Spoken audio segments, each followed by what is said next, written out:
그만하자라고 생각하고 있다는 걸 여러분들이 아셔야 됩니다. 굉장히 중요한 얘기입니다. 아시겠죠? 그래서 정부에서 뭘 만들었냐면 예전에는 전통시장하고 상점과 육성에 관한 특별법이라는 게 있었어요. 그 법 때문에 다른 데는 온누리 상품권 못 써도 우리 전통시장에서는 온누리 상품권을 쓸 수 있었거든. 근데 지금은 무슨 법이 생겼냐면 지역상권법이라는 게 생겼어요. 따라 한번 해보세요. 지역상권법. 지역상권법이라는 게 뭐냐면 전통시장이 등록이 안 돼 있어도 상점이 이렇게 모여 있으면 30개 넘고 100개 정도만 되면 이거를 전통시장처럼 이렇게 구역을 정해서 여기는 지역상권이다 라고 정해주는 거예요. 그러면 그동안 전통시장만 혜택을 받던 게 이제는 전통시장 등록 안 돼도 동네 슈퍼나 동네에 있는 편의점이나 이런 데도 지역상권에 다 들어와서 골고루 다 혜택을 보는 거야. 그럼 그동안 전통시장이 누리던 혜택이 있어요? 없어요? 없습니다. 이제는 없어집니다. 그렇게 바뀌고 있습니다. 그게 정부 정책의 제일 중요한 변화다. 이렇게 이해를 하시면 되고, 그래서 첫 번째는 디지털 상권이라고 해서 자꾸 우리 어르신들이 할 줄도 모르는 온라인에다가 자꾸 팔아래. 인터넷에다가 물건을 팔아래. 그리고 자꾸 배송해가지고 택배를 보내래. 그리고 종업원들 자꾸 쓰지 말고 로봇 쓰고 주문 받는 것도 자꾸 이렇게 기계에다 주문하라고 해요. 이런 거를 지금 정부에서 계속 장려하고 있고, 두 번째는 전통시장은 이제 그만 지원해줘도 돼 라고 생각하고 있어서 골목 상권이라는 걸 자꾸 만들어서 이제 골목 상권을 지원하기 시작했습니다. 세 번째 중요한 게 뭐냐면 지금까지는 상인회가, 여기 혹시 상인회장님 그 상인회가 뭘로 등록돼 있나요? 고유번호증으로 가지고 계시죠? 고유번호증은 쉽게 말하면 사업자가 아니에요. 그냥 임의단체예요. 세무서에서 우리 가가지고 우리 상인회가 상인회를 만들려고 하니까 그냥 고유번호증 하나 만들어주세요 하면 그냥 내줍니다. 고유번호증만 가지고 있으면 이제 정부에서 지원 사업을 안 주겠다라고 얘기를 하고 있습니다. 그 뒤에 불 좀 하나 꺼주시면, 네. 여기 불이 갑자기 켜졌네요. 예. 그래서 뭘 해야 되냐면 상인의 협동조합이라는 걸 만들어라라고 얘기를 해요. 협동조합은 뭐냐면 법인이에요, 법인. 법인이 여기 이제 어르신들 많이 계시니까 한자 많이 잘 아시잖아요, 그죠? 법인이 무슨 뜻일까요? 법법자, 사람인자. 법에 등록된 사람이란 자격이 있는 곳이라는 얘기예요. 그래서 협동조합을 만들면 법원에 가가지고 등기란 걸 합니다, 등기. 고유번호증하고 차원이 다른 거예요. 이제는 상인회가 법인을 안 만들면 지원을 안 해주는 이런 제도가 생겼습니다. 그래서 이제는 상인회에서 협동조합을 만드셔야 되는 당위성이 생긴 거죠. 그래서 여러분들이 이제 가만히 계셔가 되는 문제가 아니고 협동조합이라는 걸 만드셔야 된다라는 거고, 상권을 한번 얘기해 볼까요? 옛날에 상권이라고 하면 점포들이 여러 개 모여 있는 걸 상권이라고 얘기를 했습니다. 그죠? 그래서 전통시장이나 점포가 여러 개 있는 골목 상권이나 뭐 가로형 상점가나 이런 거를 상권이라고 얘기했어요. 근데 지금 상권은 이런 공간적인 개념이 아니에요. 점포가 어디에 모여있든 상관없어. 다 어디서 구매를 하냐면 스마트폰에서 구매를 하는 거예요. 시장에 갈 필요가 없어요. 저 같은 경우도 요즘 시장 안 간 지 너무 오래됐어요. 홈플러스라는 게 있어요. 홈플러스. 혹시 들어보셨어요? 대형마트. 곡성에 홈플러스 있어요? 없어요? 경주에는 홈플러스가 있거든요. 홈플러스 그 스마트폰에 홈플러스에 들어가가지고 물건 4만 원만 넘게 주문을 하면 집 앞에까지 그냥 갖다 줍니다. 홈플러스까지 갈 필요도 없어. 그 저는 집에서 먹는 뭐 반찬, 그 다음에 휴지, 뭐 필요한 생필품 이런 거 그냥 그 주문하면 집 앞에 그냥 와요. 그러니까 시장이나 상권에 이런 공간에 모여 있는 곳에 갈 필요가 없는 거야. 우리 여기 전통시장 상인분들이니까 장사 안 된 지 지금 몇 년 됐죠, 그죠? 한참 됐죠, 그죠? 장사가 왜 안 될까 생각해 보셨어요? 왜 안 되겠어요? 일단 손님이 안 와. 손님이 안 와. 근데 전통시장에 가는 손님들 누구냐면 여기 어르신들처럼 다 연령대가 높으셔요. 그죠? 60대, 70대 되신 분이 전통시장 가. 근데 이분들이 젊었을 때는 많이 이렇게 전통시장 가서 물건도 사고 막 무거운 거 이렇게 들고 집에 왔는데 지금 그게 돼요, 안 돼요? 안 돼요. 물건 뭐 들지도 못하고 가지도 못하고 무릎 아파갖고 걷지도 못하는데 무슨 그거 가서 물건을 사겠어요. 그러면 젊은 사람들이 와야 되잖아.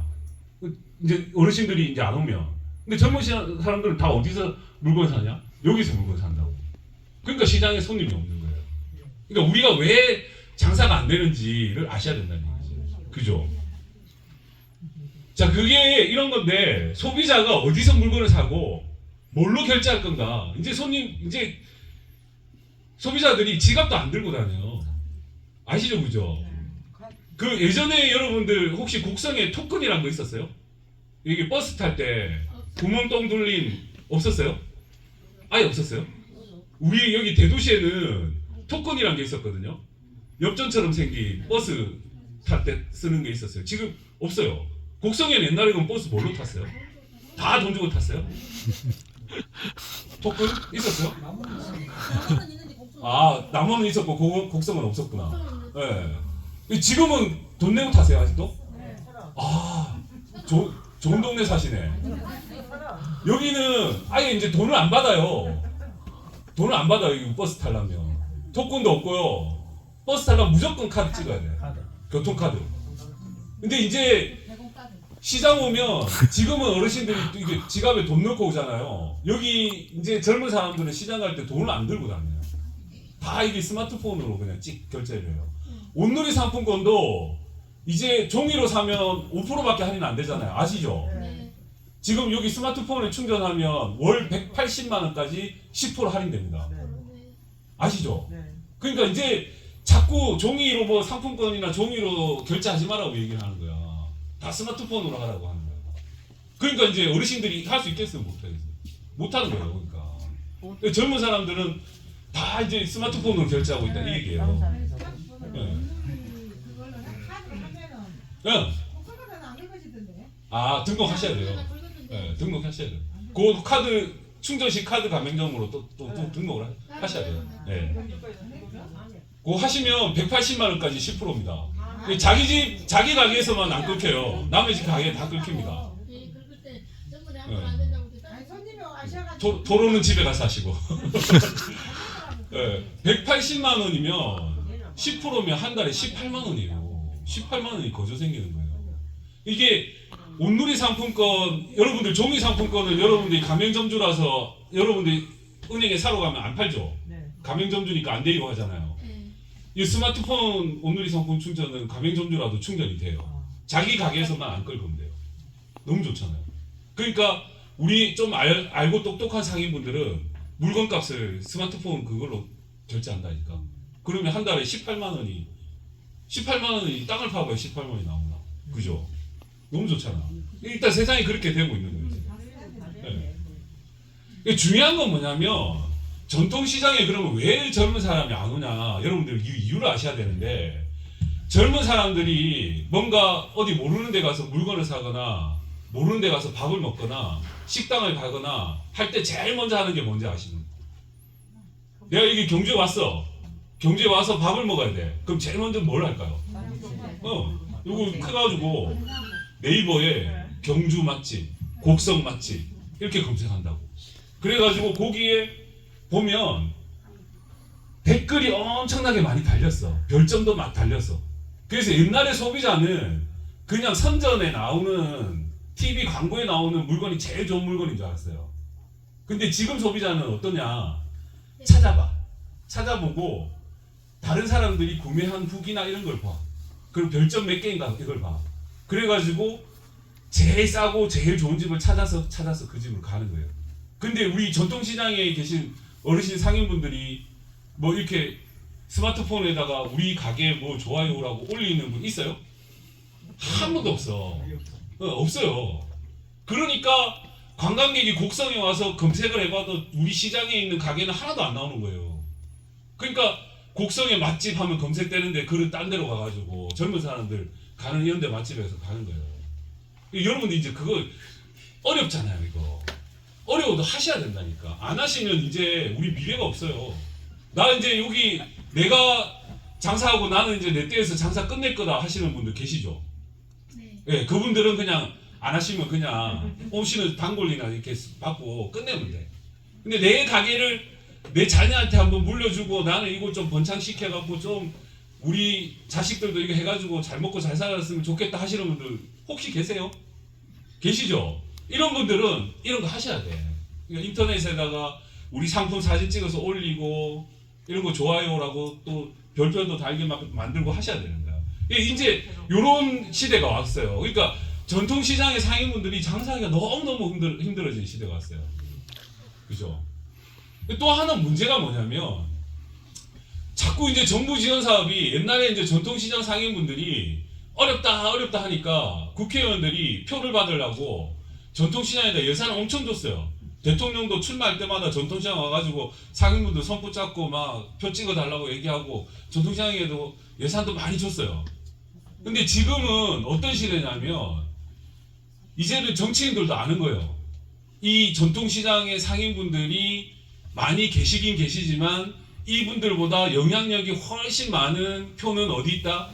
SNS라는 게 있어요. 스마트폰으로 막 누구 좋아요, 누구 어때요, 막 글 올리고 유튜브 찍어서 올리고 이런 사람들이 훨씬 더 영향력이 크다라는 걸 알게 된 거예요. 그래서 시장에 이제 별로 그렇게 예산이 많이 안 내려옵니다. 그래서 전통시장의 예산들을 어떻게 바뀌었냐면 옛날에는 그냥 신청하면 막 줬거든요.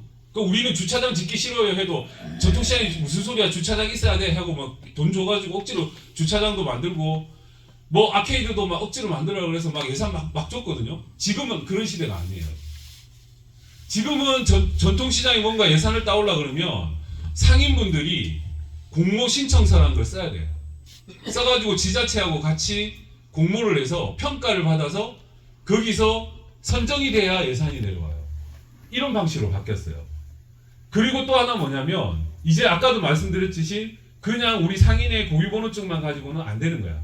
이게 사회적 경제 조직이라고 그래요. 협동조합, 마을기업, 사회적 기업 이런 것들을 사회적 경제 조직이라고 그러는데 이런 사회적 경제 조직을 만들어서 우리가 공동으로 뭘 할 거니까 돈 주세요라고 해야 돈을 주는 시대로 바뀌었다는 얘기입니다. 이걸 전문적인 용어로 거버넌스 뭐 이렇게 영어로 얘기를 하는데 이거 필요 없어요.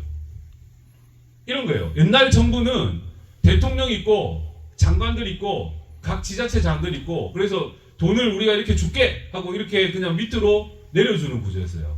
근데 이제는 그런 구조가 아니라 요런 테이블에 상인도 있고 주민도 있고 행정가도 있고 전문가들도 있고 대학 교수도 있고 문화예술하는 분들도 있고 다 모여서 우리가 이렇게 다 같이 모였으니까 우리 마을에 필요한 사업을 좀 주세요 라고 제안하는 시대가 됐다는 얘기입니다. 그걸 이제 거버넌스라고 그러고요. 제일 중요한 건 뭐냐면 제가 다른 얘기는 안 하고요. 우리가 지금 돈을 벌어야 되잖아요. 돈을 버는 것만 가지고는 정부에서 지원을 안 해준다는 얘기예요. 우리 상인에서 우리 시장을 활성화시켜서 우리 상인들이 돈을 벌고 우리가 잘 사는데 이 잘 사는 게 우리 상인들만 좋자고 하는 게 아니라 우리 지역에도 이런 도움이 됩니다 라고 하는 게 증명이 돼야지 예산을 지원해 준다는 얘기입니다. 그거를 저희는 사회적 가치 창출이라고 합니다. 그래서 우리가 우리 시장이 활성화되면 우리 국성에 어떤 이익이 있어요 라는 게 여러분들이 얘기가 돼야 된다는 겁니다. 그게 중요한 거고 저희 마을에 대해서 이제 좀 소개를 드릴 건데 이게 우리 마을을 이렇게 비행기 타고 올라가서 찍으면 이렇게 나옵니다. 여러분들이 식사하신 곳이 여기가 성동시장이에요. 여기가 성동시장이고 우리가 이렇게 와서 요 6km 이렇게 건너왔잖아요. 옛날에 여기 기차가 엄청 다녔어요. 이 강릉에서부터 부산까지 다니는 그 동해남부선이거든요. 이 기차가 엄청 다니니까 아까 말씀드렸듯이 우리 마을 사람들이 시장 가려면 요 6개월 건너야 됩니다.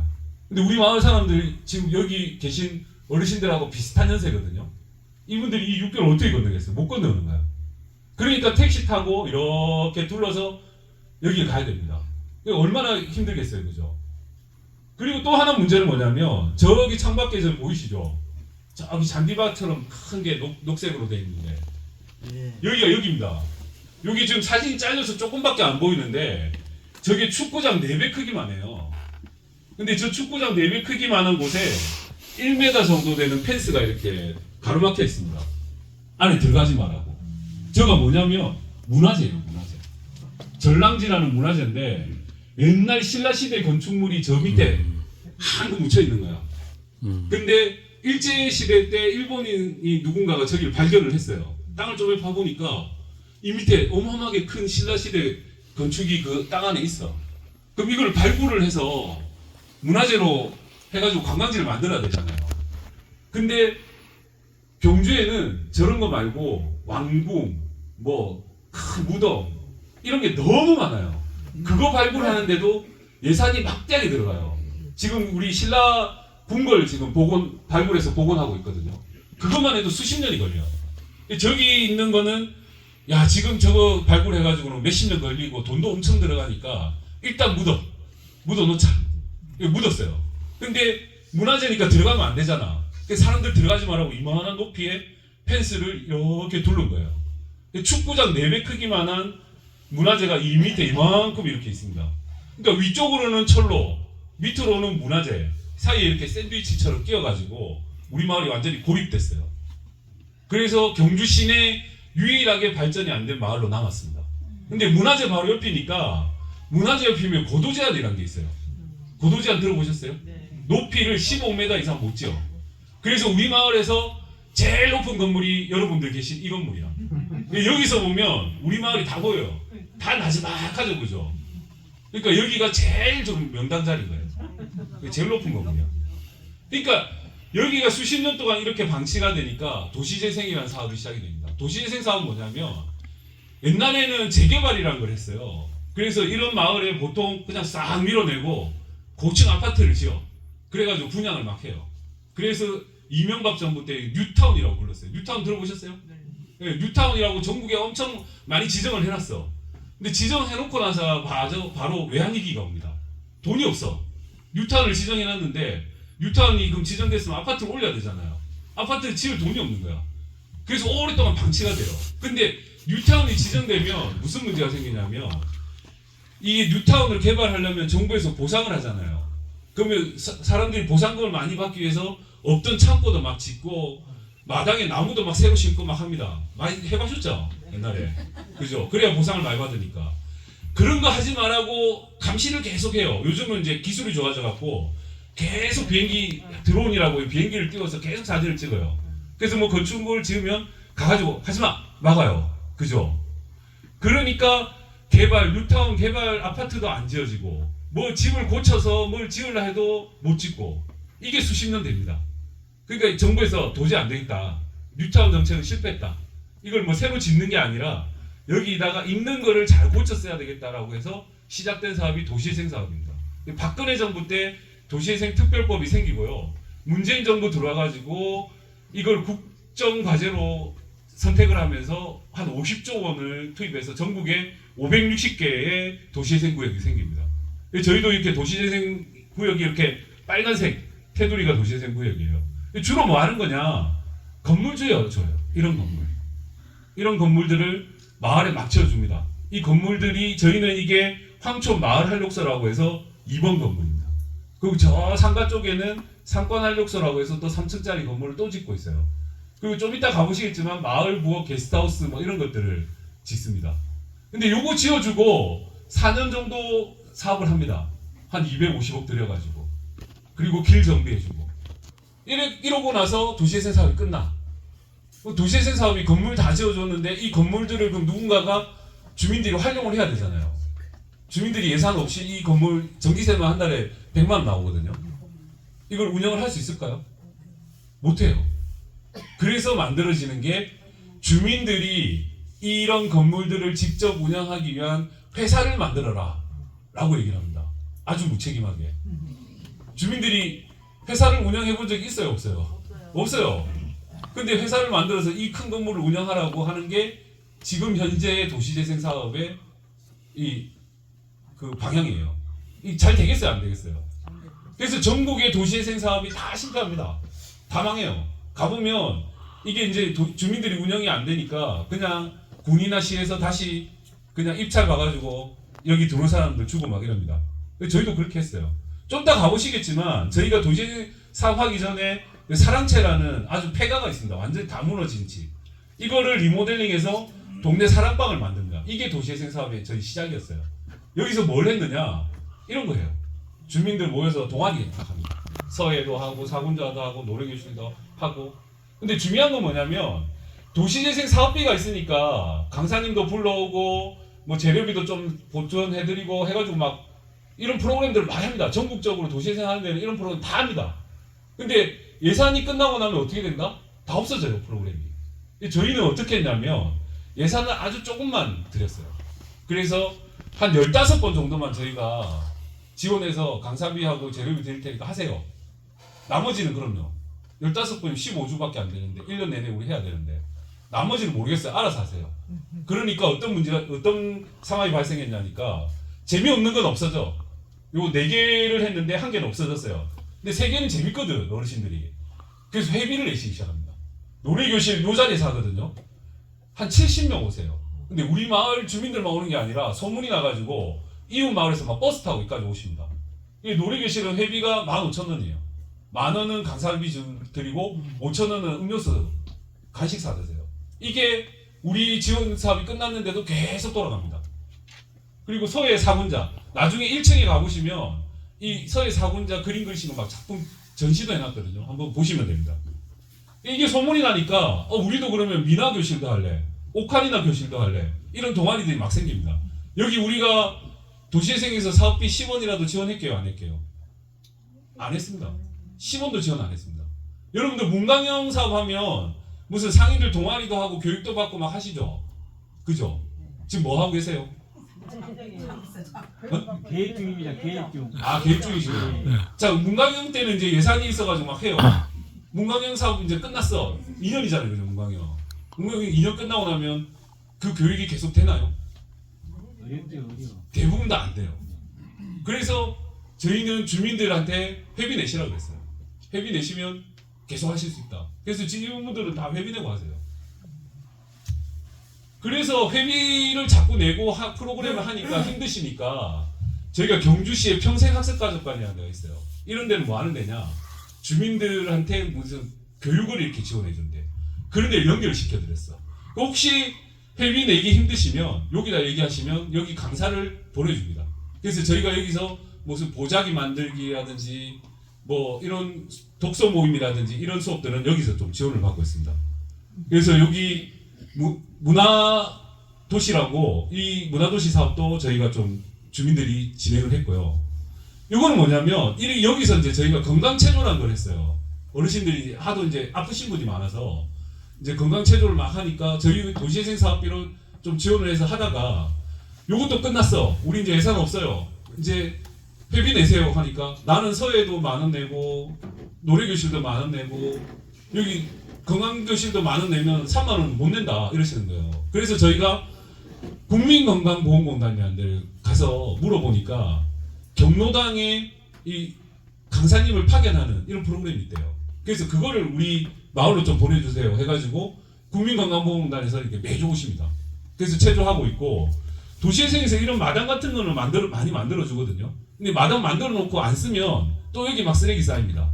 그래서 저희가 경주시 체육회하고 연결을 해서 여기 우리 어르신들이 많이 모여 계시는데 체조도 좀 할 수 있냐 그러니까 또 강사님 보내주세요. 그래서 도시재생 사업비 10원도 안 드리고 국민건강보험공단하고 경주시 체육회에서 운영하는 체조교실이 여기 매일 운영이 됩니다. 이런 거예요. 그러니까 여러분들 문강형 사업 끝난다고 해서 여러분들 하시고 있는 게 다 그냥 끝나는 게 아니라 지역에 찾아보면 이렇게 할 수 있는 프로그램들이 많다는 얘기입니다. 그거를 문강형 사업 하는 동안 연계를 잘 해놓으시라는 얘기를 좀 드리고 싶고요. 보건소하고도 연계를 해서 저희는 아예 보건소에 저희 주치의가 있습니다. 주민들한테 와가지고 매번 진단도 해주고 교육도 해주고 치매 검사도 해주고 뭐 이런 것도 계속 하고 있습니다. 이게 이제 저희 마을 주민들 모여서 체조하는 겁니다. 인원 엄청 많죠, 그죠? 이게 원래 경주시 체육회에서 어디서 했냐면 저기 강변의 체육공원에서 하던 프로그램이에요. 근데 그 강변의 체육공원은 어르신들이 차 타고 끝까지 가야 되니까 사람이 안 모여. 5명, 6명 모여서 하고 있는 거예요. 그러지 말고 우리 마을에 오시면 최소한 한 30명은 모입니다. 그러니까 그러면 우리 마을에 와서 하겠다. 그래가지고 이게 이제 우리 마을로 옮겨온 거예요. 그래서 지금 이 프로그램이 엄청나게 활성화되고 있다 보시면 되고요. 저희도 이제 주민들이 먹고 살기 위해서 여러 가지 여러분들처럼 견학도 가고 어디 실습도 하고 교육도 받고 합니다. 그래서 저희가 이런 상품도 막 개발했어요. 이거 뭘까요? 이거 뭐겠습니까 이거? 이거 막걸리 칵테일입니다. 막걸리 칵테일. 막걸리로 만든 칵테일. 요거 쌍화탕. 요 어르신들이 한 개씩 들고 있는 거 연잎밥. 이런 거 저희가 만드는 거 배웠고요. 그 다음에 좀 이따 설명드리겠지만 마을 호텔이라는 걸 비즈니스를 합니다. 이거 좀 이따 설명드릴게요. 그리고 마을 부엌이 생겨서 이렇게 건강한 음식 만들기 이런 것도 교육을 좀 했고, 저희가 또 좋은 일도 좀 해야 되니까 우리 협동조합이 그 주민들 혼자 사시는 어르신들한테 반찬 나누는 봉사도 좀 하고요. 요거는 우리 주민들 다문화 교류 프로그램 했던 거, 마을에서 잔치했던 거. 여기 우리 빨간 옷 입으신 분이 우리 주민 대표님이세요. 이날 막걸리를 좀 많이 드셔가지고 혼자 막 신났습니다 지금. 네. 이 어르신들하고 이런 공간에서 저희가 영화 보는 프로그램도 했어요. 근데 영화를 계속 보여드리니까 어르신들 중에 한 3분의 1이 극장을 한 번도 안 보신 분 계시더라고요. 극장 안 가보신 분 계시죠? 그래서 저희가 경주에서 제일 좋은 극장 빌렸습니다. 이렇게 버튼 누르면 다리 쭉 올라오는 거. 그래서 극장 한번 모시고 갔고요. 이 극장 처음 가본다고 막 눈물 흘리시고 해갖고 저희도 엄청 감격스러웠어요. 이런 프로그램도 진행했습니다. 또 중요한 건 뭐냐면 도시재생에서 제일 핵심적인 사업인데, 여러분들 혹시 문광영 사업비가 어떻게 집행이 되고 어떻게 쓰이고 어떻게 정산되는지 모르시죠? 사업단이 있으니까. 그죠? 사업단에서 알아서 다 하시는 거잖아요. 그죠? 여러분들 서류나 영수증 뭐 이런 거 정리하시는 거 하나도 안 하시죠? 그죠? 근데 도시재생에서는 주민제한 공모사업이라고 해서 주민들한테 돈을 직접 보조금을 줍니다. 그래서 이 보조금을 직접 쓰고 정산하게끔 하는 훈련을 합니다. 이걸 왜 하냐면 사업단이 2년 있다가 빠져나가면 여러분들 이제 예산이나 이런 사업들 하나도 못 하시는 거잖아요. 전문가가 없으니까. 그러면 여러분들이 무슨 사업을 또 하고 싶으면 누가 전문가 또 와야 돼요. 근데 여러분들 혹시 특성화 첫걸음 시장 육성 사업이라고 들어보셨어요? 들어보셨나요? 옛날에 했죠. 특성화 첫걸음 육성 시장이 이제는 사업단이 안 옵니다. 상인회가 직접 해야 돼요. 무슨 얘기인지 아시겠어요? 상인회가 직접 그 예산을 직접 쓰고 직접 집행해야 되는데 여러분들 해보신 적 있나요? 없잖아요, 그죠? 그러니까 이제 진행이 안 되는 거예요. 그래서 도시재생에서는 주민들한테 돈을 조금 주고 이거를 직접 집행해 보게끔 합니다. 그래서 저희는 한 단체에 500만 원씩을 직접 집행하고 이분들이 사업 계획서도 쓰고 예산도 집행하고 정산 이나라도움이라는 정산 시스템이 있습니다. 그걸 정산을 직접 해보게끔 합니다. 그래서 그런 사업들을 계속 훈련을 해서 저희 센터나 사업단 같은 조직이 없어지더라도 주민들이 직접 예산을 쓸 수 있게끔. 저희가 골목길에 보면 소방차가 안 들어오니까 요런 이제 보이는 소화기를 다 달았어요. 이것도 청년회에다가 500만 원 줘가지고 청년회에서 직접 한 사업입니다. 그리고 이제 가스 누출되면 경보기 울리는 거, 이것도 저희가 방범대에다가 줘가지고 했던 사업이고요. 이게 이제 홀로 계신 어르신들 식물치료 프로그램 이런 것도 저희가 했던 사업이고요. 요거는 이제 우리 주민들이 제안하셔갖고 수제 막걸리를 직접 개발했습니다. 그래서 우리 마을에서 수제 막걸리를 직접 만드는 사업도 해봤고요. 1층에 가시면 요 전시해 놓은 거 있습니다. 주민들한테 그림 그리는 거를 가르쳐서 주민들이 우리 마을의 직접 건물들을 그림 그리는, 이걸 이제 어반 스케치라고 얘기합니다. 이 그림도 직접 저희가 수업을 했고요. 그리고 어르신들 빵 만들고 과자 만들고 하는 것도 했고, 여기 청년들이 지금도 이제 영상 찍고 있는데 청년들이 영상 찍어서 유튜브에 올리는 거 이런 것도 했고요. 근데 유튜브에 인터뷰도 하고 어르신들 막 이렇게 촬영해서 찍어서 올렸는데 어르신들이 유튜브를 어떻게 들어가야 되는지 몰라. 사진을 어떻게 봐야 되는지도 몰라. 그래서 청년들이 도저히 안 되겠다. 어르신들 모아놓고 스마트폰을 쓰는 교육도 직접 했어요. 그래서 이제는 어르신들이 웬만큼 이제 유튜브나 이런 것들은 다 보실 줄 압니다. 그리고 요 사진에 나오는 게 우리 마을에 있는 어린이들 전부 다라고 보면 됩니다. 어린이가 거의 없어요. 어린이들 모아서 저희가 마을의 그림책도 만들고 지도도 그리고 하는 작업들을 했고요. 요거 전라도에서는 많이 안 하시는데 경상도에서는 이거 엄청 많이 하거든요. 터링이라고 들어보셨어요? 처음 들어보시죠? 이게 어르신들 스포츠 경기인데 컬링하고 볼링하고 이렇게 합쳐놓은 경기입니다. 그래서 테이블 위에서 이렇게 공을 밀어가지고 핀을 쓰러뜨리는 경기입니다. 요거 치매 예방에도 좋고 어르신들 근력을 향상시키는 데도 좋아서 이것도 저희가 프로그램으로 주민들이 제안해서 직접 운영을 했습니다. 여기 사랑청 만들기라고 수제청 만들기 이런 것도 했고요. 여기 집집에 비어있는 골목골목마다 저희가 콘서트하는 이런 사업도 좀 진행을 했습니다. 중요한 건 뭐냐면 이 사업을 하고 나니까 마을 주민들이 이제 사업비를 직접 쓰고 정산하고 하는 것들을 이제 연습을 다 돼가지고 이제 우리 센터가 사업단이 빠져나가더라도 주민들이나 상인분들이 직접 이제 돈을 쓸 수 있게끔 됐다는 게 제일 중요한 겁니다. 여러분들 이거 이제 준비하셔야 돼요. 이제 여러분들이 직접 사업비를 쓰는 방법들을 한번 공부를 하셔야 된다는 얘기예요. 또 하나 중요한 건 뭐냐면 이 마을이 이제 먹고 살아야 되잖아요. 먹고 살기 위해서 그럼 뭘 할 건가를 고민을 했는데 이게 뭐냐면 호텔이에요, 호텔. 여러분들 호텔은 다 가보셨잖아요, 그죠? 호텔 가보면 보통 지하에 주차장 있고 1층에 로비 라운지 있어요, 그죠? 그 다음에 2층부터 이제 객실 방들이 있고 식당이 보통 맨 위에 꼭대기 스카이 라운지에 식당이 있습니다. 이렇게 건물 안에 이렇게 일자로 있는 게 호텔이잖아요. 이거를 마을 전체에 이렇게 눕혀놨다고 보시면 됩니다. 그래서 마을 전체 곳곳에 객실이 있고 마을 곳곳에 식당이 있다 이렇게 보시면 됩니다. 이해되시죠?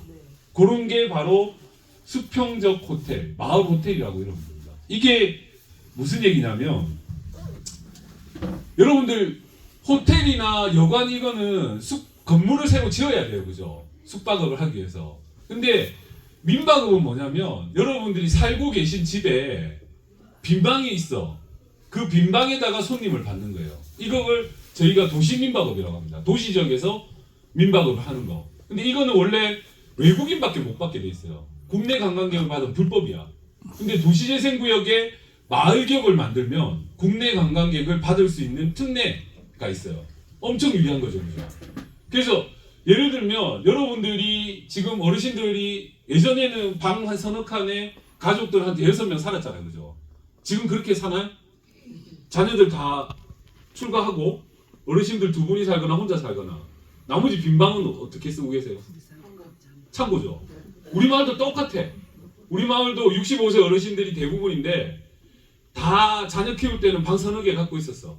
지금 그 방 서너 개가 1년에 명절 때 한 번 정도 써요. 제사 때 한 번, 뭐 이런 정도. 근데 명절 때 요즘 잘 오지도 않아. 1년 내내 참고예요. 이 빈방을 그냥 놔두지 말고 여기다 손님을 받자. 이게 민박업인 거예요. 그래서 이거를 우리 마을 전체에서 하자. 그래서 마을 호텔이라고 부릅니다. 자, 그래서 저희가 이걸 하기 위해서 주민협의체가 협동조합이라는 걸 만듭니다. 여러분들 협동조합 만드실 거죠, 이제? 예. 출자 몇 분이 하실 건가요? 저 한번 나는 협동조합에 참여하겠다. 손 들어보십시오. 한 분, 두 분, 세 분, 네 분. 안 만들어집니다. 협동조합은 몇 명 있어야 되냐면 5명 있어야 만들어집니다. 최소 5명. 지금 4명 손 들었는데 4명 갑증은 안 만들어져요. 손 안 드는 사람 많아요. 네, 손 안 드시는 분들은 그 한번 좀 생각해보고 참여할까 말까 고민하시고 계십니다. 일단 5명 이상이 있어야 되고 출자금 얼마 내실 거예요? 출자금. 협동조합 만들려면 출자금을 내야 돼요. 돈을. 50만 원. 50만 원. 저희는 21명이 출자를 했어요. 맨 처음에. 21명이 100만 원씩 출자를 했습니다. 2,100만 원 가지고 협동조합이 만들어졌는데 지금 우리 협동조합이 몇 명이냐면 여기 35명 되는데 어제 지난주에 한 명 더 가입하셔서 36명입니다. 그러니까 지금 그러면 100만 원씩 출자를 했으니까 우리 자본금이 얼마다? 3,600만 원이 쌓여 있는 거야. 그러니까 어마어마하게 많은 마을의 주민들이 협동조합에 들어오셨어. 협동조합은 여러분들 어르신들 옛날에 동업은 부모 자식 간에도 하는 게 아니다. 형제지간에도 하는 거 아니다. 들어보셨죠? 네. 협동조합 동업이에요. 동업. 여러분들 혹시 형제지간이신가요? 부모 자식 지간이신가요? 근데 왜 같이 동업을 하시려고 그러죠? 살 길이 그거밖에 없지. 네, 맞습니다. 살 길이 그밖에 없습니다. 이제 전통시장에서는 이런 협동조합 같이 협업을 하지 않으면 살 수가 없습니다. 근데 중요한 건 뭐냐면 이 협동조합이 뭘 할 건가가 제일 중요한 거거든. 협동조합 만들어라 해서 만들었는데 이걸로 돈을 못 벌어. 그러면 50만 원씩 출자해가지고 나는 협동조합 하면 돈 많이 벌릴 줄 알고 50만 원 내놨는데 내한테 10원도 안 돌아온다 그러면 이 협동조합이 계속 될까요? 안 될까요? 절대 안 됩니다. 그래서 우리는 뭘 했냐면 협동조합 만들어서 일단 마을복하고 게스트하우스 이 도시재생에서 만들어진 거를 시로부터 위탁을 받았습니다. 임대료를 주면 주민들이 돈을 못 버니까 시하고 협상해서 공짜로 받았습니다. 좋죠, 그죠? 도시재생 좋은 게 이런 거예요. 도시재생 하면 공짜로 막 건물을 줘요. 그래서 그거 가지고 장사를 시작합니다. 그래서 거기서 밥도 팔고 반찬도 팔고 막 해가지고 돈을 벌기 시작했어요. 또 중요한 건 뭐냐면 예비 마을기업이라는 걸 지정을 받았어요. 그러니까 1,000만 원을 또 주네. 그리고 문화도시라는 걸 경주시에서 하고 있는데 여기에 5천만 원 정도 예산이 있대. 근데 이거를 쓸 사람이 없대. 쓸 사람이 없어서 우리한테 문의가 왔어요. 5천만 원 예산이 있는데 주민들한테 이걸 예산을 드리면 돈을 쓰실 수 있을까요? 없을까요? 막 물어봐요. 제가 뭐라고 얘기할게요? 잘 쓴다. 우리 주민들은 막 500만 원씩 주니까 막 정산 막 다 하고 자기들이 이 나라 도움에 올려가지고 영수증도 다 붙이고 깔끔하게 정산하는 걸 3년간 연습했다. 그러니까 안심하고 협동조합은 5천만 원까지 수익 계약이 됩니다. 그러니까 5천만 원은 다 안 주고 4,900만 원을 계약을 했어요. 그래서 이 돈 가지고 우리 마을의 주민들 위한 프로그램 엄청나게 많이 운영했습니다. 이런 거예요. 여러분들 예를 들어서 협동조합 만들어서 여러분들한테 5천만 원 국가 예산 드릴 테니까 쓰세요 하면 쓰실 수 있어요 지금? 네. 그 누가 정산하죠? 서류는 누가 만들죠? 조합원들이 뭐 협동조합 조합원들끼리 뽑아야죠. 조합원 중에 이 나라 도움이라는 걸 써보신 분? 아무도 없어요. 국가 예산은 이 나라 도움이라는 전산 시스템에 다 등록하고 돈을 정산해야 돼요. 아무도 안 해봤잖아. 그러니까 협동조합 만들어봤자 이런 돈이 있어도 여러분들이 못 쓰시는 거예요. 그러니까 이런 교육을 이제 만들기 전에 받으셔야 되는 거예요. 우리는 이걸 3년 동안 연습했다니까요. 그러니까 이런 돈을 그냥 따와서 그냥 협동조합에 가져가는 거예요. 그러니까 도시재생에서도 이거 원래 2천만 원짜리인데 계약할 때는 요만큼 깎여요. 1,860만 원, 1,860만 원, 1,800. 이런 돈이 공공에서 받은 돈만 1억 1천만 원이에요. 그러니까 1월 달에 협동조합을 오픈해가지고 1년도 안 됐는데 벌써 1억 1천만 원이 생긴 거야 우리는. 괜찮잖아요, 그죠? 그러니까 이렇게 진행을 해야 되는 거예요. 그럼 이것만 있냐? 밥도 팔고 반찬도 팔아요. 방도 팔고. 거기서 또 돈이 생겨. 그러면 마을에 수익이 생길까요? 안 생길까요? 생깁니다. 협동조합이 그래서 뭘 할 건가가 제일 중요한 거예요. 그러니까 우리 협동조합이 이렇게 구성되어 있어요. 이사들이 10명 있고 분과들이 있어. 나는 부엌에서 반찬 팔고 뭐 식사 팔고 할래. 나는 숙소 팔래. 나는 국가 예산 따와가지고 요거 운영하는 거 할래. 나는 이런 거 다 못하니까 그냥 마을을 위해서 봉사할래. 요렇게 팀이 나눠져 있어요. 그래서 각자 조합원들이 역할들을 합니다. 자, 그래서 우리는 협동조합에서 마을기업 이렇게 해서 뭐 사회적 기업으로 가겠다 이렇게 지금 계획을 짜는 거고요. 궁극적으로 하려고 하는 건 뭐냐면 이런 거예요. 주민들이 여러분들 같은 연령대의 주민들이 우리 마을의 대부분이거든요. 이분들 특징이 뭐냐면 자녀들 다 키워놨어. 근데 자녀가 있기 때문에 나는 영세민도 안 되고 연금도 찌끔 나오고 이거 가지고 생활도 도저히 안 되고 뭔가 일하러 가려니까 일자리도 없고 그렇다고 장사를 하려니 시장에 이제 장사 안 된다고 오지 마라 그러고 할 게 없어요. 근데 자녀들을 다 키워놨는데 그 애들이 쓰던 방이 그대로 그냥 있는 거야. 이 방을 팔면 될 것 같아요. 숙소로 이용해가지고 손님을 받으면 될 것 같아요. 근데 이분들이 맨날 침대 시트도 갈고 이불도 맨날 갈아줘야 되고 청소도 해야 되고 요즘은 다 예약을 온라인으로 하거든요. 인터넷으로 하는데 인터넷에다가 올려가지고 우리 방 얼마예요 홍보도 해야 되고 하는데 할 수 있겠어요? 못해요. 그죠? 그래서 아까 말씀하신 것처럼 우리 협동조합에도 이런 거를 전문으로 하는 팀이 있는 거야. 협동조합 이 방들을 리모델링 해가지고 세탁도 하고 청소도 하고 요거 인터넷에 올려가 방도 팔고 하는 팀이 있는 거야. 요 팀에다가 그러면 내가 빈 방을 줄 테니까 팔아줘. 큰 카드 갖고 와야지. 그래가지고 여기서 생기는 수익을 니도 얼마 가져가고 나도 얼마 가져가자. 이렇게 나누는 거예요. 그러면 우리 마을에 있는 빈 방은 다 하나둘씩 이제 숙소로 바뀌기 시작합니다. 그리고 우리 마을 주민들이 전체가 이제 호텔리어가 돼요. 호텔리어 호텔 일하는 사람들이 되는 거예요. 그리고 도시재생에서 만들어진 이런 시설들은 여러분들처럼 외부에서 관광객들 오면 체험도 하고 투숙객들 뭐 이렇게 프로그램도 하고 하는 데 쓰입니다. 그러니까 전체적으로 이 도시재생 거점 시설들이 돈을 버는데 활용이 되기 시작하는 거죠. 그래서 이렇게 저희가 건물이 지금 요 건물에 지금 들어와 계시는 거고요. 그림하고 똑같죠, 그죠? 그리고 좀 이따 가보시면 마을보 게스트하우스 있고 문화마당에서 아까 체조하던데 거기입니다. 근데 잘 보시면 이 말복 게스트하우스가 죄송합니다. 말복 게스트하우스가 좀 이따 가보시면 아시겠지만 부엌이 15평밖에 안 되고요. 방 2칸밖에 없어요. 근데 조합원은 아까 몇 명? 36명. 15평 부엌하고 방 2칸짜리 방 가지고 36명이 다 잘 먹고 잘 살 수 있을까요? 없을까요? 못 삽니다. 이걸 이제 전문적인 용어로 규모의 경제라고 얘기해요. 이걸로는 도저히 안 될, 답이 없는 거야. 그래서 그러면 이 도시재생 거점 시설은 그냥 우리 공용시설로 쓰고 각자 집들을 다 우리 마을 기업에 같이 투자를 해서 니네 집도 니가 좀 고치고 니 돈 들여서 고치고 이래가지고 우리가 한번 사업을 해봅시다 라고 해서 이 비즈니스가 시작이 됩니다. 이게 우리 마을의 제일 고급 숙소예요. 황호여관이라고요. 1박이 얼마일까요 이게? 하루 사는데 얼마일까요? 50만 원이에요. 50만 원. 이 안에 수영장이 있어요. 하루 자는데 50만 원입니다. 우리 마을에 호텔에 가면 스위트룸 아시죠? 제일 고급 방을 스위트룸이라고 하는데 우리 마을 호텔에 스위트룸이에요. 50만 원. 이게 지금 이렇게 팔리고 있고요. 요것도 소요정이라는 숙소예요. 여기 주민들이 이 엄마가 이 친구는 농협 직원이야. 농협 직원인데 엄마가 집을 하나 물려줬어. 근데 그 집이 옛날 일제시대 완전 목조 건물이었는데 요렇게 바꿨어요. 요래가지고 지금 팔고 있어요.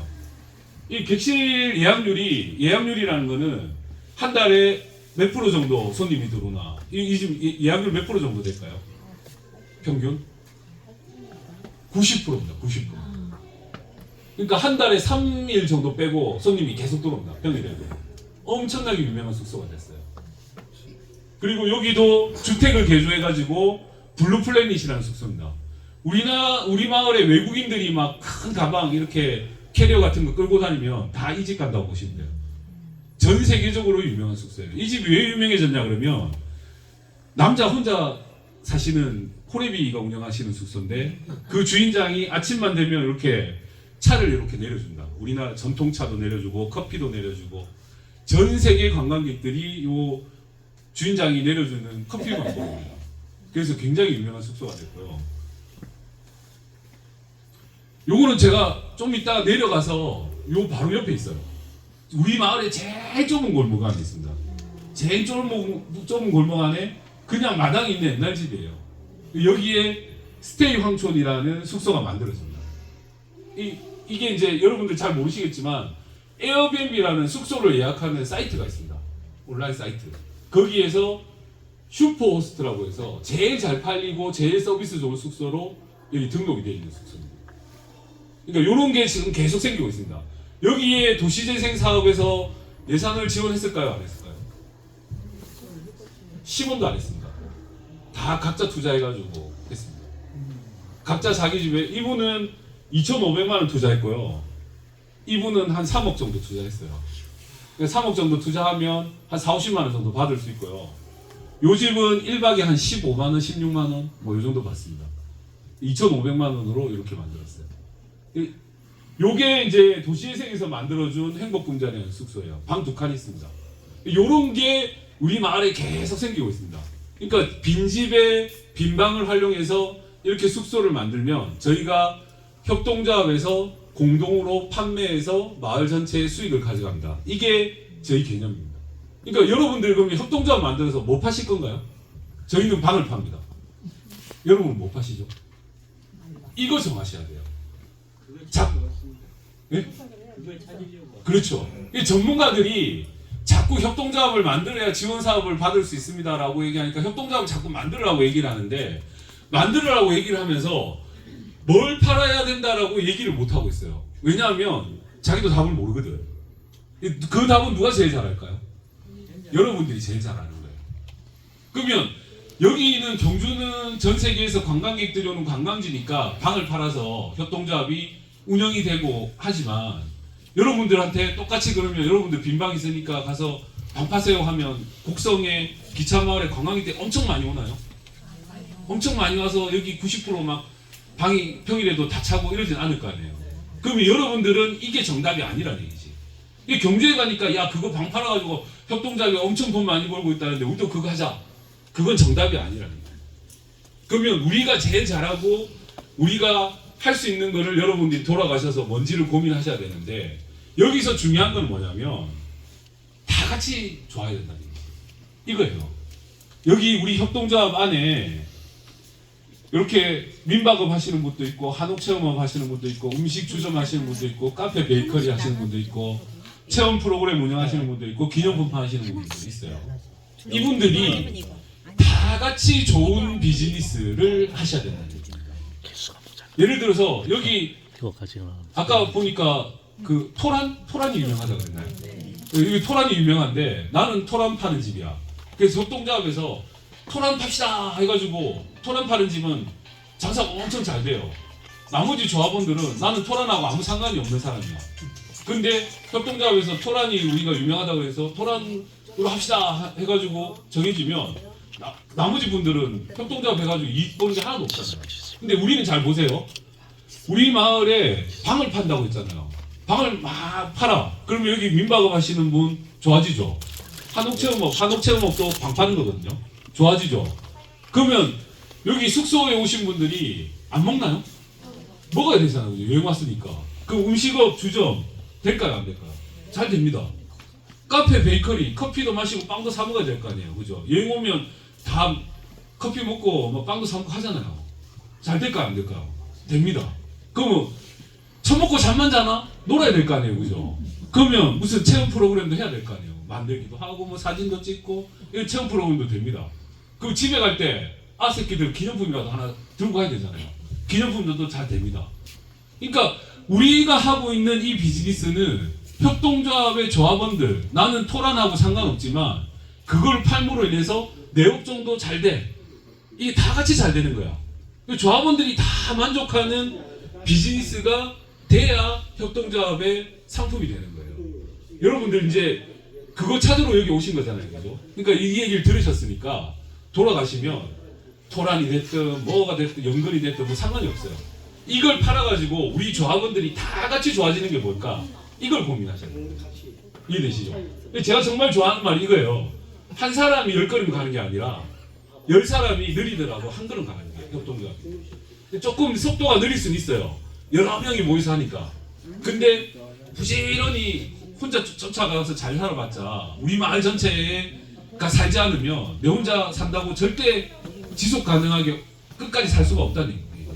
마을 전체가 살아야 나도 살고 우리 이웃도 살고 사는 거예요. 그래서 조금 느리더라도 10사람이 한 걸음 가는 게 중요하다. 이런 말씀 좀 드리고 싶습니다. 저희는 이런 이제 브랜드 로고도 만들었고요. 이런 걸 가지고 이제 사업을 좀 하고 있습니다. 처음에는 저희가 이런 행복왕촌이라는 브랜드만 같이 써요. 근데 좀 있으면 객실을 이제 공동으로 판매합니다. 그래서 저희가 사이트를 만들었어요. 각자 운영하는 숙소를 한 사람이 다 예약받고 한 사람이 다 판매하자. 이렇게 이제 동종 간 협업이 됩니다. 조금 더 확장되면 식당, 카페, 청소 뭐 이런 것들이 업종이 붙기 시작해서 이종 간 협업 공동체가 됩니다. 이걸 저희가 협동조합의 완성체 이까지 갔을 때 저희가 지역재생기업이라고 부르는 겁니다. 그러니까 여러분들도 각자 하는 업종이 다 다르고 파는 상품이 다 다를 거예요. 근데 이게 모여가지고 어떻게 하면 우리 곡성기차마을을 전체적으로 다 발전시킬 수 있을 건지 이런 것들을 좀 고민하셔야 된다는 말씀 좀 드리고 싶습니다. 지금 저희가 하고 있는 비즈니스인데 여기서 돈이 제일 많이 벌립니다. 용역사업 국가 예산으로. 여러분들 협동조합 처음 만들면 협동조합에서 무슨 상품 팔아가지고 우리 돈 많이 벌 거야. 그거 다 개소리입니다. 그거 믿으면 안 됩니다. 어디서 돈이 제일 많이 벌리냐면 협동조합 만들면 곡성군에서 주는 사업이 돈이 제일 많이 듭니다. 네, 보조사업. 근데 보조사업을 그러면 여러분들이 받아서 집행하고 정산할 수 있는 능력을 키우셔야 된다는 거예요. 우리는 그게 되니까 이만큼 돈을 받아서 지금 쓰고 있는 거예요. 그 다음에 저희는 마을보호에서 돈이 벌리고 있고요. 체험 프로그램에서 돈이 벌리고 있고. 지금 이 마을호텔 비즈니스에는 10원도 돈이 안 되고 있어요. 왜냐하면 각자 저거방 팔기 바빠. 저거방은 잘 팔리는데 우리 협동조합으로 보면 돈이 하나도 안 되는 거예요. 그래서 제가 지금 운영 규정을 좀 개정을 해서 야 우리 마을을 이름을 팔아가지고 너가 손님을 받으면 최소한 월 회비라도 얼마씩 내라 라고 하려고 해요. 이 건물 운영하는데 전기세가 한 달에 100만 원 정도 드니까 10집에서 나눠서 10만 원씩 내라. 대신에 너는 손님 받아서 돈 많이 벌잖아. 이걸 우리가 운영 규정을 만들려고. 그러면 누구 한 사람이 돈을 우리 이 마을 기업이나 협동조합을 통해서 돈을 번다 그러면 다시 그 번 돈을 우리 협동조합이나 마을 우리 시장에다가 투자를 해주셔야 되는 거예요. 이게 제일 중요합니다. 이게 협동조합의 운영 원리예요. 여러분들 나는 협동조합 만들어서 거기서 이득만 취하고 우리 곡성기차마을 전통시장에는 시범도 도움 안 줄 거야. 이러면 조합은 들어오시면 안 돼요. 그런 분들은 다 시험 쳐가지고 다 떨어뜨려야 돼요. 아시겠죠? 네, 그런 게 굉장히 중요하다. 자, 그래서 저희가 건물을 총 5채를 나중에 위탁을 받습니다.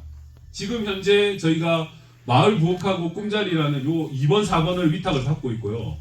이 황촌 마을 활력소가 이 건물이에요. 이 3층짜리 우리 마을에서 제일 높은 건물을 협동조합에서 위탁을 받게 되는데 지금 줄라 그러니까 이분들이 이걸 유지를 못할 것 같아. 그래서 센터가 있는 내년 연말까지는 센터에서 전기세도 내주고 공공요금도 내주고 해서 우리가 돌립니다. 그 1년 동안 여기 있는 프로그램을 유료화하고 대관 사업도 하고 이래가지고 수익 사업을 모델을 만들면 그때 주겠다. 만약에 1년 동안 그런 수익 모델을 못 만들어내면 안 주겠다. 그럼 시 공공건물로 쓰겠다. 이렇게 지금 계획을 잡고 있는 겁니다. 사랑채도 마찬가지고요. 상권활력소라고 점포가 4개 생깁니다.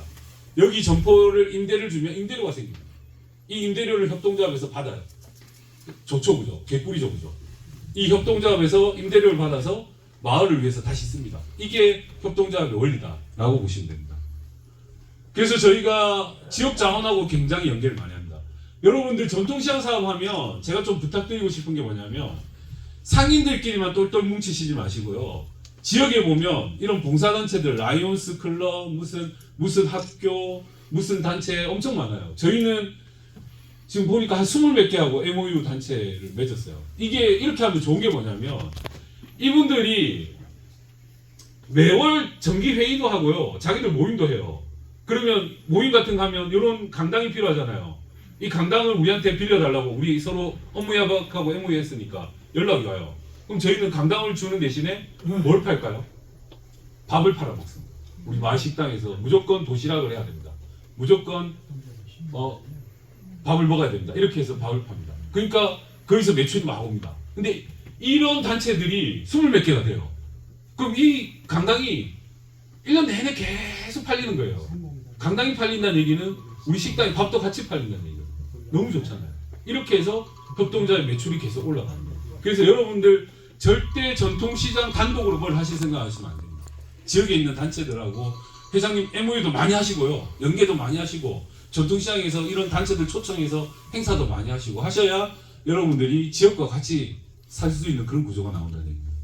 요게 그냥 우리 마을에 여행 온 관광객이 자기 인스타그램이라고 자기 핸드폰에다 올려놓은 사진 저희가 그대로 옮겨놓은 거예요. 저희가 무슨 특별한 여행 상품이 있는 게 아닙니다. 경주에 오면 대부분 다 불국사, 석굴암, 문화재 뭐 이런 거 관람하시잖아요. 여러분들도 경주 오시면 다 불국사, 석굴암, 뭐 동궁가을집, 박물관 이런 데 가시잖아요.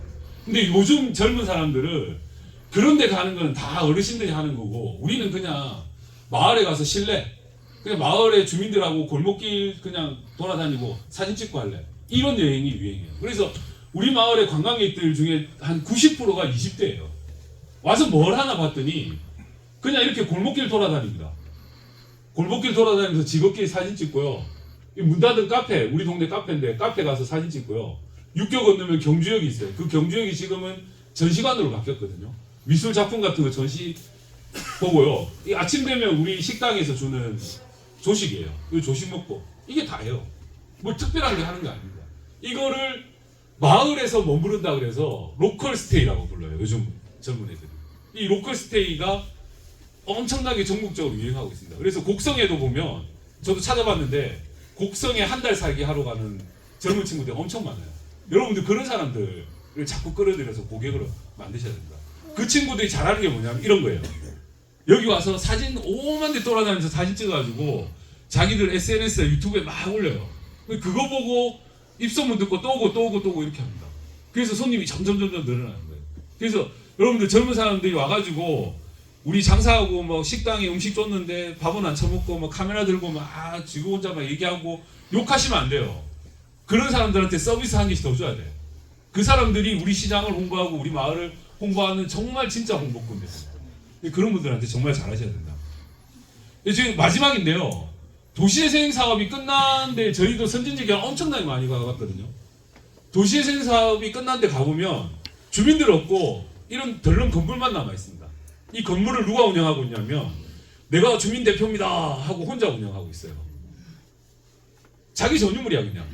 근데 그런 데는 특징이 뭐냐면 정부나 지자체에서 예산을 안 주잖아요. 군에서 예산을 안 주잖아요.